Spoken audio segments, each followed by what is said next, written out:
आज बड़े घर की छोटी बहू में जो होने वाला है वो सिर्फ एक बहस नहीं, ये इज्जत, अधिकार और रिश्तों की आखिरी परीक्षा है। आज अगर अहाना चुप रही तो उसका हर सपना हमेशा के लिए दब जाएगा। घर का माहौल अचानक तनाव से भर जाता है। सुबह की शांति को तोड़ती हुई दुर्गा देवी की आवाज पूरे घर में गूंजती है।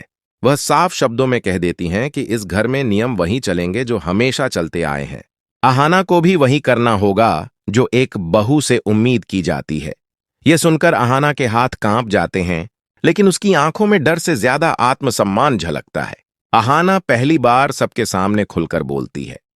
वह कहती है कि वह इस घर में मेहमान बनकर नहीं आई थी, बल्कि बराबरी के हक के साथ आई थी। अगर उससे सपने छीन लिए जाएंगे तो वह सिर्फ नाम की बहू बनकर नहीं रह पाएगी।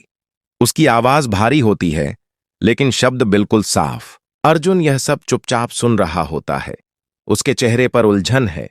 एक तरफ मां का दबाव, दूसरी तरफ अहाना की सच्चाई।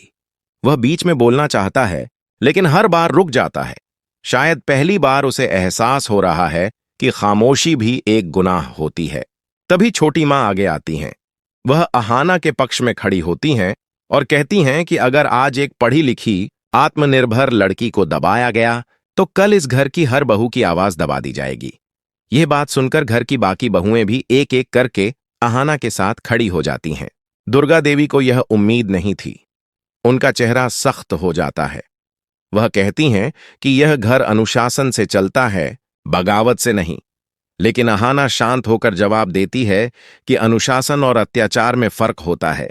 वह कहती है कि वह घर तोड़ना नहीं चाहती, लेकिन खुद को भी खोना नहीं चाहती।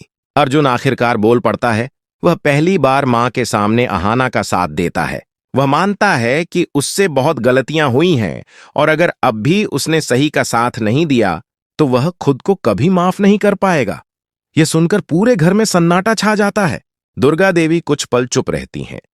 फिर वह कहती हैं कि अहाना को अपनी पढ़ाई और सपनों की आजादी होगी, लेकिन यह रास्ता आसान नहीं होगा। यह चेतावनी भी है और चुनौती भी।